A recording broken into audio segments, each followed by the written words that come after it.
ખેડૂતોના દેવા માફી અને પાક નુકસાનના સહાયને મુદ્દે આમોદ તાલુકા કોંગ્રેસ દ્વારા આજે ભરૂચ જિલ્લા કોંગ્રેસ પ્રમુખ રાજેન્દ્રસિંહ રાણાની ઉપસ્થિતિમાં મામલતદાર કચેરી સામે ધરણા પ્રદર્શન કાર્યક્રમ આયોજન કરવામાં આવ્યું હતું।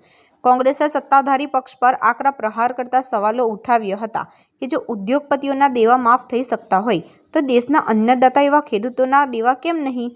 ખેડૂતોના હિતમાં યોજાયેલા આ શ્રેષ્ઠ આંદોલનમાં કોંગ્રેસના કાર્યકરો અને ખેડૂતોએ પાકના નુકસાન પામેલા છોડવાઓ હાથમાં લઈને વિરોધ નોંધાવ્યો હતો।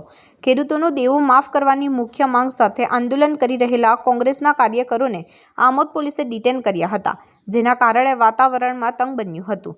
કોંગ્રેસ પક્ષ સહિત મોટી સંખ્યામાં ખેડૂતો આમોદ મામલતદાર ઓફિસ સામે ધરણા પર બેઠા હતા। કોંગ્રેસે આક્ષેપ કર્યો હતો કે ખેડૂતો છેલ્લા 2 વર્ષથી અનેક આફતોનો સામનો કરી રહ્યા છે। આમોદ તાલુકા કોંગ્રેસ પ્રમુખે તંત્રને સ્પષ્ટ શબ્દોમાં ચીમકી આપી છે કે જો આગામી દિવસોમાં ખેડૂતોના દેવા માફ કરવામાં નહીં આવે અને તાત્કાલિક સહાય ચૂકવવામાં નહીં આવે તો આંદોલનને વધુ ઉગ્ર બનાવવામાં આવશે અને મામલતદાર ઓફિસનો ઘેરાવો કરવામાં આવશે। કોંગ્રેસે આ કાર્યક્રમ દ્વારા સરકાર પર ખેડૂતોના હિતની અવગણના કરવાનો આરોપ લગાવ્યો છે। ખેડૂતો હાલમાં બેવડા મારનો સામનો કરી રહ્યા છે, જેના કારણે તેમની આર્થિક સ્થિતિ કફડી બની છે। એક તરફ વર્ષ 2025માં નિયમિત વરસાદ દરમિયાન નદી કિનારાના ગામોમાં સર્જાયેલી પૂરની પરિસ્થિતિમાં ઊભા પાકને થયેલા નુકસાનની સહાય હજુ સુધી બાકી છે અને ખેડૂતોને ચૂકવવામાં આવી નથી। બીજી તરફ હાલમાં પડેલા કમોસમી વરસાદના કારણે તેમના પાકને ફરી મોટું નુકસાન થયું છે। આ જોતા કોંગ્રેસે સરકાર પાસે ભારપૂર્વક માંગ કરી છે કે તંત્રએ સંવેદનશીલતા દાખવીને તાત્કાલિક ધોરણે આ બંને નુકસાનની સહાય ખેડૂતોને ચૂકવવી જોઈએ, જેથી જગતના તાતને આ આર્થિક સંકટમાંથી બહાર લાવી શકાય। સમગ્ર મામલે આમોદ તાલુકા કોંગ્રેસ પ્રમુખે સરકાર અને વહીવટી તંત્રને સખત ચેતવણી આપી છે કે ખેડૂતોની ધીરજ હવે તૂટી રહી છે। તેમણે ભારપૂર્વક જણાવ્યું હતું કે જો બાકી રહેલી પૂર સહાય અને કમોસમી વરસાદના નુકસાનની સહાયની રકમો તાત્કાલિક ધોરણે ચૂકવવામાં નહીં આવે અને ખેડૂતોના દેવા માફ કરવાના મુદ્દે સકારાત્મક નિર્ણય નહીં લેવાય તો કોંગ્રેસ પક્ષ આગામી દિવસોમાં આંદોલનને વધુ ઉગ્ર બનાવશે।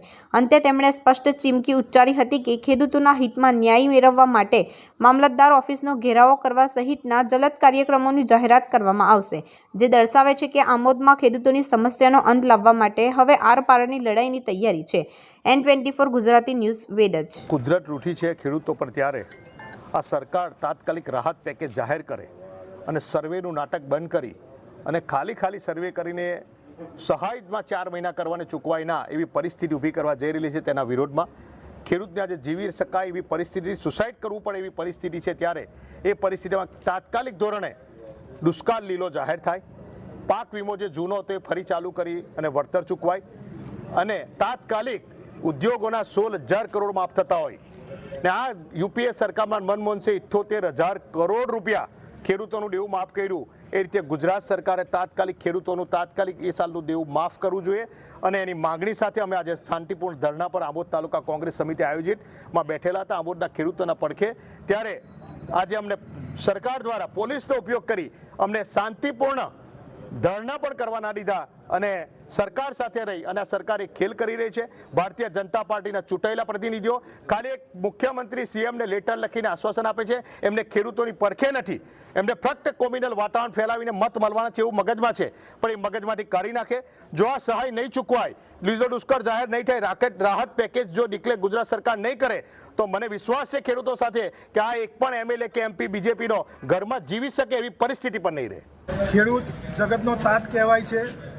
આ અત્યારે આ ચાલુ મોસમમાં 2025 ઓગસ્ટ સપ્ટેમ્બરમાં જે પૂરની પરિસ્થિતિનું આમોદ તથા જંબુસર તાલુકામાં નિર્માણ થયું હતું, તેમાં સરકારશ્રીએ તપાસના નામે, સર્વેના નામે એક ઠીંડક, નાટક અને તાઇફો કર્યો હતો।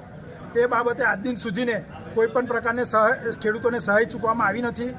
તે ઉપરાંત પડ્યા પર પાટું પડે એવી પરિસ્થિતિ, ખેડૂતના પાકને અનહદ પાયમાલ થઈ જાય એવી પરિસ્થિતિનું નિર્માણ થઈ ચૂક્યું છે।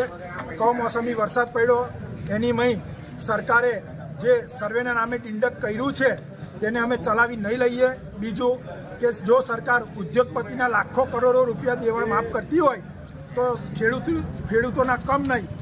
આજ અમારે આ બાબતે કહેવું છે અને આગામી દિવસોમાં જો ખેડૂતોનું ચાલુ પાક ધિરાણ માફ કરવામાં નહીં આવે તો અમે ઉગ્ર આંદોલન કરીશું અને મામલતદાર કચેરીનો ઘેરાવો કરીશું। ખેડૂતોના નુકસાન માટે જે સર્વે કરાવી રહ્યા છે, સર્વેના નાટકો છે, સૌ પ્રથમ જો ઉદ્યોગપતિનું દેવું માફ કરે છે ત્યારે સર્વે કરે છે ખરા લોકો, સર્વે કરતા નથી. તો ખેડૂતોનું જ્યારે દેવું માફ અને ધિરાણ પાક ત્યારે જે નુકસાન થયું છે એનું આપવાનું છે ત્યારે લોકો સર્વેના નાટકો કરે છે. સર્વે મેં કૃષિ પ્રગતિ એપ્લિકેશન એવું આવે છે જેમાં ખેડૂત પાસે સર્વર ડાઉન હોય છે. ખેડૂત ખેતરમાં જાય છે ત્યારે સર્વર ડાઉન હોય છે, નેટવર્ક ઇસ્યુ હોય છે, ખેડૂત ભણેલા નથી હોતા, તે બધા ઘણા પ્રશ્નો આવે છે. એટલે નાટકો બંધ કરી સીધી ખેડૂતોના ખાતામાં સહાય જમા કરે. અને બીજો પ્રશ્ન એવો છે કે 2 હેક્ટરની જે મર્યાદા છે દિવસે ને દિવસે બધી મોંઘવારી વધતી જાય છે, તો 2 હેક્ટરની મર્યાદામાં વધારો કરી 4 હેક્ટર કરવામાં આવે એ પણ સરકાર નોંધ લે.